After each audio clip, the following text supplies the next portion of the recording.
ابو طالب علیہ السلام وہ محافظ جن کی شفقت نے محمد رسول اللہ صلی اللہ علیہ وآلہ وسلم کی رسالت کو ظلم کی آندھیوں سے بچایا، جن کی حمایت نے ابتدائے اسلام کو سہارا دیا، جہاں ہر آزمائش میں ابو طالب علیہ السلام کی ثابت قدمی نے تاریخ کا رخ موڑ دیا۔ آئیے اس داستان کو اسیر نو بیان کرتے ہیں۔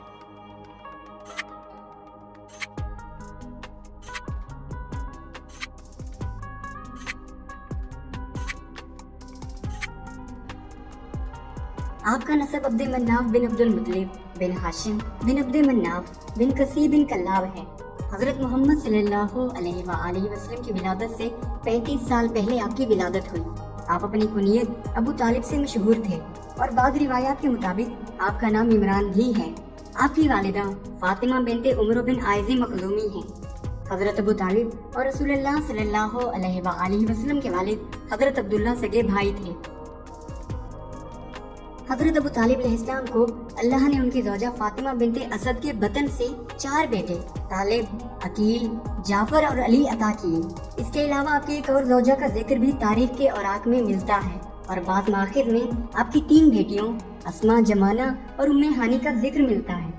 ابو طالب علیہ السلام مختصر مدت کے لیے مکہ میں حجاج کی میزبانی اور سقائی کے مناصب پر فائز رہے۔ آپ تجارت سے بھی منسلک تھے۔ آپ کے معاشی حالات بہتر نہ ہونے کے باوجود قریش کے عزیز اور بزرگ تھے۔ حضرت ابو طالب علیہ السلام اس قدر سخی تھے کہ جس دن حضرت ابو طالب علیہ السلام لوگوں کو کھانے پر بلاتے، اس دن قریش میں سے کوئی کسی کو کھانے پر نہیں بلاتا تھا۔ حضرت ابو طالب علیہ السلام نے سب سے پہلے عصر جاہلیت میں مقتول کی وارثوں کی گواہی میں حلف اور قسم کو لازمی قرار دیا، اور بعد میں اسلام نے بھی اس کی تائید و تصدیق کی۔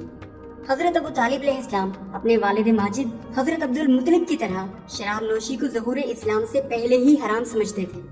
حضرت ابو طالب علیہ السلام نے اپنے والد کی ہدایت پر اپنے 8 سالہ بھتیجے حضرت محمد صلی اللہ علیہ وآلہ وسلم کی سرپرستی کی ذمہ داری قبول کی۔ ابو طالب علیہ السلام حضرت محمد صلی اللہ علیہ وآلہ وسلم کا خاص خیال رکھتے تھے اور اپنے بچوں سے بھی زیادہ آپ سے محبت کرتے، آپ کے لیے بہترین کھانا مہیا کرتے اور آپ کے بستر کو اپنے بستر کے ساتھ لگاتے۔ ابو طالب ہمیشہ کھانا کھاتے وقت اپنی اولاد سے کہتے، صبر کریں تاکہ میرا بیٹا محمد آ جائے، پھر سب کھانا شروع کریں۔ ایک مرتبہ حضرت ابو طالب علیہ السلام حضرت محمد صلی اللہ علیہ وآلہ وسلم کو ایک تجارتی قافلے کے ساتھ شام لے کر گئے۔ اس وقت رسول اللہ صلی اللہ علیہ وآلہ وسلم کی عمر مبارک 9 سال تھی۔ تجارتی قافلے شہر بصرہ سے گزرتے تھے۔ بصرہ میں ایک کلیسا تھا جس میں بحیرہ نامی نصرانی راہب رہتا تھا۔ یہ راہب بھی نئے نبی کی آمد کا منتظر تھا۔ جب اس کی نگاہ محمد صلی اللہ علیہ وآلہ وسلم پر پڑی تو آپ میں وہ صفات پائیں جو آنے والے نبی کی بشارت سے واضح تھی۔ راہب نے بچی کا نام پوچھا تو حضرت ابو طالب علیہ السلام نے بتایا محمد۔ راہب نے حضرت ابو طالب علیہ السلام سے کہا، آپ مکہ لوٹ جائیں اور اپنے بچے کو یہودیوں سے بچائیں، کیونکہ میں اس بچے میں نبوت کے آثار دیکھ رہا ہوں، یہودی سے قتل کر دیں گے۔ اس کے بعد حضرت ابو طالب علیہ السلام اپنے بھتیجے محمد صلی اللہ علیہ وآلہ وسلم کو لے کر واپس مکہ لوٹ آئے اور ان کی حفاظت میں پہلے سے زیادہ کوشاں ہو گئے۔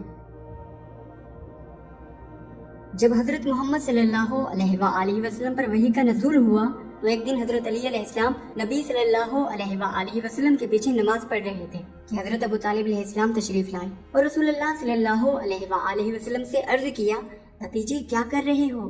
نبی صلی اللہ علیہ وآلہ وسلم نے فرمایا، ہم دین اسلام کے مطابق اللہ کی عبادت کر رہے ہیں۔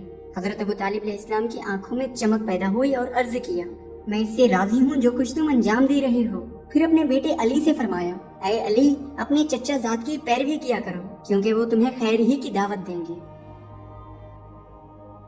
حضرت محمد صلی اللہ علیہ وآلہ وسلم نے حضرت علی علیہ السلام کو اہل مکہ کو دعوت دینے کا حکم دیا۔ اس دعوت میں ابو لہب، ابو جہل، حضرت ابو طالب علیہ السلام اور دوسرے لوگوں نے شرکت کی۔ جب سب لوگ کھانا کھا چکے تو حضرت محمد صلی اللہ علیہ وآلہ وسلم نے فرمایا کہ میں تم سب کے لیے دنیا و آخرت کی نیکیاں لے کر آیا ہوں، اور پھر ان سب کے سامنے اسلام کا پیغام پیش کیا۔ لیکن ابو لہب نے غصے میں کہا کہ وہ ان کی بات نہیں سنیں گے۔ اس پر حضرت ابو طالب علیہ السلام نے ان کو خاموش ہونے کا حکم دیا۔ پھر حضرت ابو طالب علیہ السلام نے رسول اللہ صلی اللہ علیہ وآلہ وسلم کی طرف متوجہ ہو کر فرمایا، آپ کو جو بات کہنی ہے کہیں اور اپنے رب کا پیغام پہنچائیں۔ مشرکین ابو طالب علیہ السلام سے کہتے ہیں، ابو طالب اپنے بھتیجے کو روک لیں، وہ ہماری نیندیں حرام کر رہا ہے اور ہمارے خداؤں کو برا کہتا ہے۔ حضرت ابو طالب علیہ السلام نے فرمایا مجھے محمد صلی اللہ علیہ وآلہ وسلم سے گفتگو کرنے کی مہلت دو۔ انہوں نے رسول اللہ صلی اللہ علیہ وآلہ وسلم سے عرض کیا اے میرے بھتیجی اپنی جان کا خیال رکھو اور مجھ پر اتنا بھار نہ ڈالو جس کی مجھ میں طاقت نہیں ہے۔ رسول اللہ صلی اللہ علیہ وآلہ وسلم نے روتے ہوئے جواب دیا چچا جان خدا کی قسم اگر میرے دائیں ہاتھ پر سورج اور بائیں ہاتھ پر چاند رکھ دے اور پھر کہیں کہ اس امر سے دستبردار ہو جاؤں تو بھی میں ایسا نہیں کروں گا۔ اس کے بعد ابو طالب علیہ السلام نے بھتیجی کو بوسہ دیا اور کہا جاؤ بیٹے جو تمہارا دل چاہے کہو، خدا کی قسم میرے ہوتے ہوئے کوئی تمہارا کچھ نہیں بگاڑ سکتا۔ پھر ابو طالب علیہ السلام نے قریش کے سرداروں کو چیلنج کرتے ہوئے کہا خدا کی قسم اے محمد جب تک میں زندہ ہوں وہ قریش اپنی کثرت کے باوجود تمہیں کچھ نہیں کہہ سکتے۔ ایک مرتبہ حضرت ابو طالب علیہ السلام نے حضرت محمد صلی اللہ علیہ وآلہ وسلم کو نہ پایا تو ان تمام جگہوں پر گئے جہاں محمد صلی اللہ علیہ وآلہ وسلم آتے جاتے تھے، لیکن جب کہیں نہ پایا تو واپس لوٹ آئے تو بنی ہاشم کے جوانوں کو جمع کیا اور فرمایا تم سب تلواریں اٹھا لو اور میرے ساتھ ان قریش کے سرداروں کے پاس بیٹھ جانا، اگر یہ معلوم ہو جائے کہ محمد صلی اللہ علیہ وآلہ وسلم قتل کر دیے گئے ہیں تو تم ان کو قتل کر دینا۔ بنی ہاشم کے جوانوں نے حکم کی تعمیل کی اور ان میں سے ہر ایک مشرکین کے سرداروں کے پاس بیٹھ گیا۔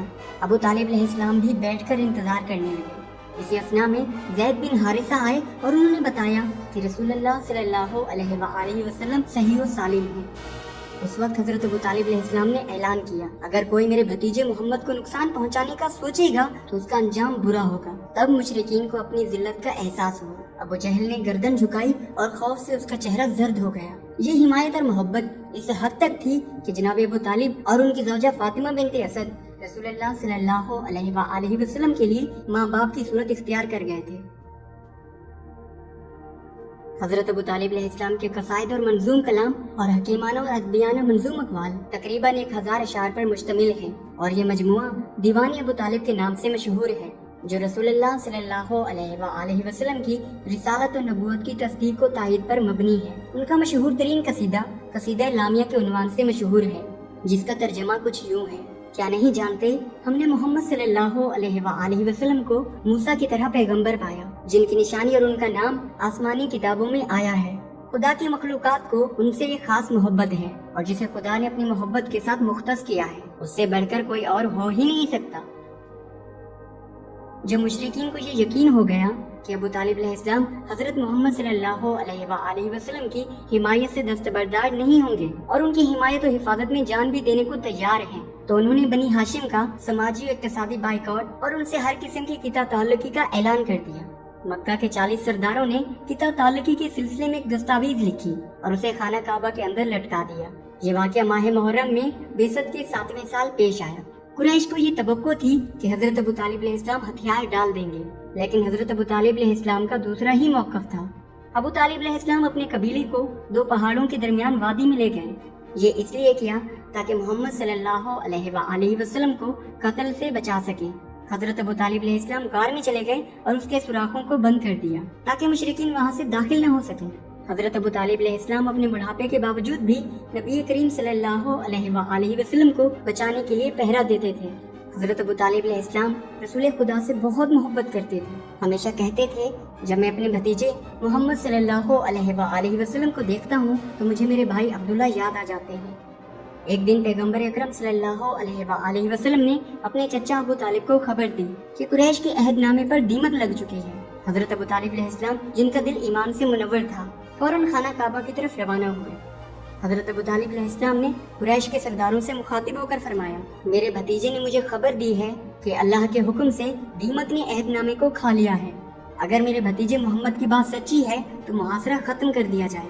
ابو جہل نے شرط رکھی کہ اگر بات سچی نہ نکلی تو آپ اپنے بھتیجے محمد کو ہمارے حوالے کر دیں گے۔ حضرت ابو طالب علیہ السلام نے کہا ٹھیک ہے۔ جب خانہ کعبہ کا دروازہ کھولا گیا تو دیکھا گیا کہ عہد نامے پر دیمت نے اللہ کے نام کے سوا سب کھا لیا ہے۔ اس معجزے کے بعد قریش نے محاصرہ ختم کر دیا۔ حضرت ابو طالب علیہ السلام کی زندگی کے آخری لمحات میں قریش کے سردار آپ کی عیادت کے لیے آئے۔ انہوں نے حضرت ابو طالب علیہ السلام سے درخواست کی کہ محمد صلی اللہ علیہ وآلہ وسلم اور ان کے درمیان دشمنی کی جڑ کو ختم کر دیا جائے۔